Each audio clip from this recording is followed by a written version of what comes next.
اپنی بات میں نے کہانیاں لکھنا اپنے کالج کے دور ہی سے شروع کر دی تھیں، مگر اس زمانے میں انگریزی میں لکھتا تھا۔ اپنے چند ادیب دوستوں کے مشورے سے میں نے اردو میں پہلی کہانی شریر پری غالباً 1957 میں لکھی، جو ادب لطیف میں شائع ہوئی۔ اس وقت انتظار حسین اس کے مدیر تھے۔ اس کے بعد سے میں وقتاً فوقتاً اردو میں کہانیاں لکھتا رہا، جو ادب لطیف اور فنون وغیرہ میں شائع ہوتی رہیں۔ یہ دور سیاسی انتشار کا دور تھا، جو 1958 میں پہلے مارشل لاء کے نفاذ پر ختم ہوا۔ جمہوریت ختم ہو چکی تھی اور فضا میں بے حد گھٹن تھی۔ ادیب حضرات راولپنڈی صدر کے ووگیز کیفے میں شام کو جمع ہوا کرتے تھے اور زوردار بحث مباحثوں میں حصہ لیا کرتے تھے۔ اس زمانے میں پڑھنے لکھنے کا رواج عام تھا۔ ہر شخص بہت پڑھتا تھا، خصوصاً مغربی ادب، نفسیات، فلسفے اور سیاسیات کو۔ شام کو یہ لوگ چائے کی میز پر اپنے اپنے مطالعے سے دوسروں کو نوازتے تھے۔ کبھی ڈرامے کا تذکرہ ہوتا تو کبھی افسانے کا، کوئی ناول نگار موضوع بحث ہوتا اور کبھی نفسیات کی نئی تھیوریز پر بات چیت ہوتی۔ میں نے ان محفلوں سے بے حد استفادہ کیا۔ یہی وہ زمانہ تھا جب میں نے مغرب کے اکثر ادیبوں کو تفصیل سے پڑھا۔ ان میں Kafka, Faulkner, Chekhov, Lawrence Dostoevsky, James Joyce, Sartre, Camus, زازینے، بریخت، ہرمن ہیس اور دوسرے بہت سے نام شامل ہیں۔ اس سے پہلے کالج کے زمانے میں ہی میں منٹو بیدی، قرۃ العین حیدر، ممتاز شیری، حسن عسکری، احمد ندیم قاسمی، انتظار حسین اور دیگر ہم عصر ادیبوں کی تحریروں کو پڑھ چکا تھا۔ 1958 میں مارشل لاء کے نفاذ کے بعد حلقۂ ارباب ذوق پر پابندی عائد کر دی گئی، جس کی وجہ سے ادبی سرگرمیاں صرف چائے خانے کی گفتگو یا نجی محفلوں کی حد تک محدود تھیں اور ایک ثقافتی خلا کو شدت سے محسوس کیا جاتا تھا۔ سب احباب کی بے انتہا خواہش تھی کہ کچھ نہ کچھ ادبی سرگرمی ضرور ہونا چاہیے۔ چنانچہ ایک مقامی ہوٹل میں پنڈی کلچرل کلب کا قیام عمل میں آیا۔ اس کا سیکریٹری مجھ کو منتخب کیا گیا۔ اس کا اجلاس ہر ہفتے ہوا کرتا تھا اور گرما گرم بحثیں ہوا کرتی تھیں۔ اس کلب کی سرگرمی میں تقریباً تمام ہی دوست اور ادیب بڑھ چڑھ کر حصہ لیتے تھے۔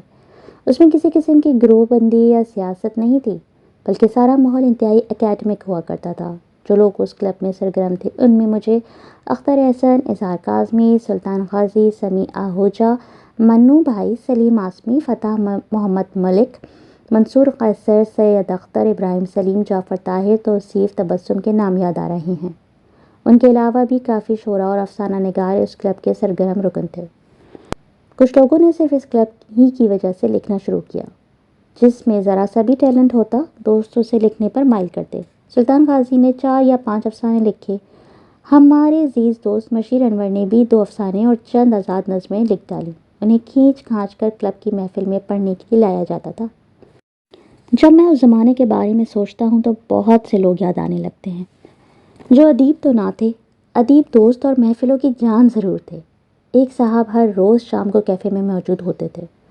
ان کا نام ذہن سے نکل گیا، مگر چونکہ ان کی شکل اداکار مکری سے ملتی تھی اس لیے ہم انہیں مکری کہتے تھے۔ وہ کتابوں کے کیڑے تھے۔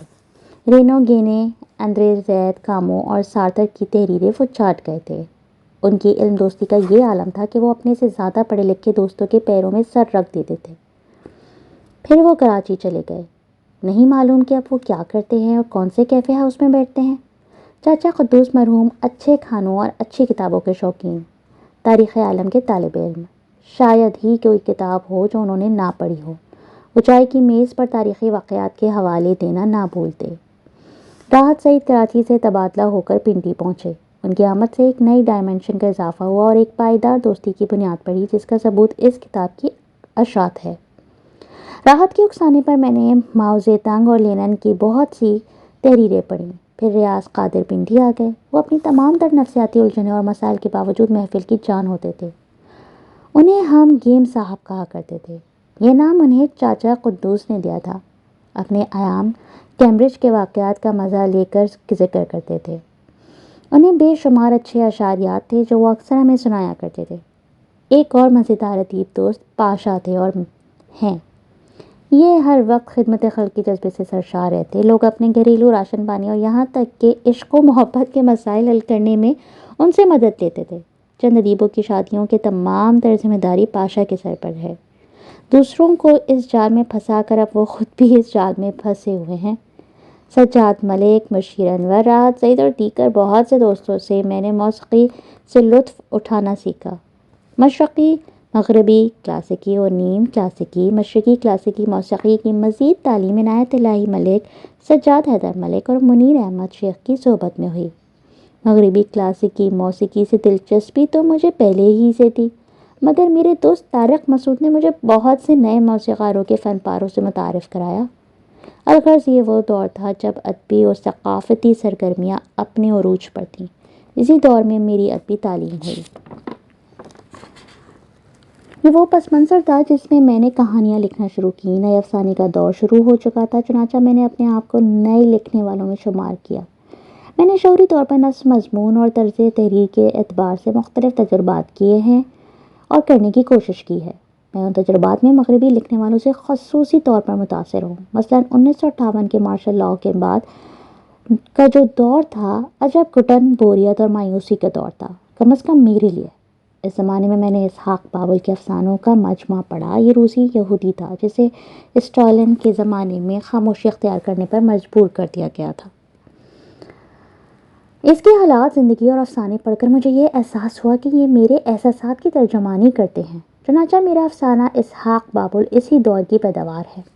میں کوئی نقاد نہیں ہوں، البتہ افسانہ اور نئے افسانے کے بارے میں کچھ آراء ضرور رکھتا ہوں۔ میرے نزدیک افسانہ کسی خارجی واقعہ کو بیان کرتا ہے یا کسی داخلی واردات کی نشاندہی۔ یہ ایک لطیف احساس ہے، منظر کشی ہے، جذبات کی عکاسی ہے، ایک مختصر واقعے کی تصویر کشی ہے، شخصیت کا مطالعہ ہے۔ یہ تضادات کا بیان بھی ہو سکتا ہے اور تخیل کی پرواز بھی۔ یہ سماجی معاشی ناانصافیوں کے خلاف احتجاج بھی ہو سکتا ہے اور ظلم و استبداد کے خلاف آواز بھی۔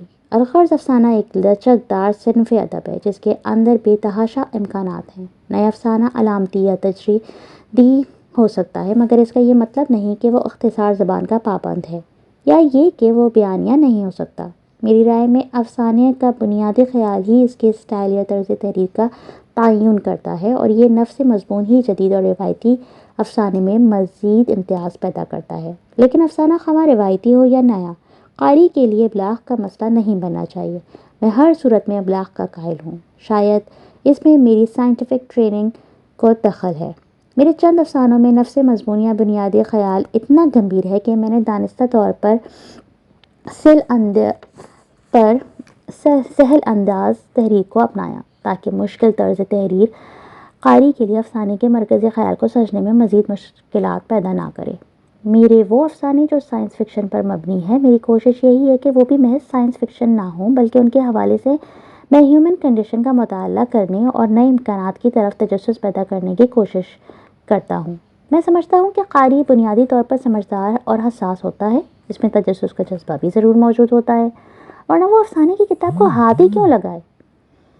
لیکن اگر جدید افسانہ قاری کوشش کے باوجود اپنی تہ در تہ ممکنات کے ساتھ سمجھ نہ آئے، تب بھی اگر وہ مکمل اور مربوط ہے تو اسے بطور ایک کہانی کے مزہ دینا چاہے، بالکل اسی طرح جیسے کلاسیکی اور روایتی افسانہ قاری کو محفوظ کرتا ہے۔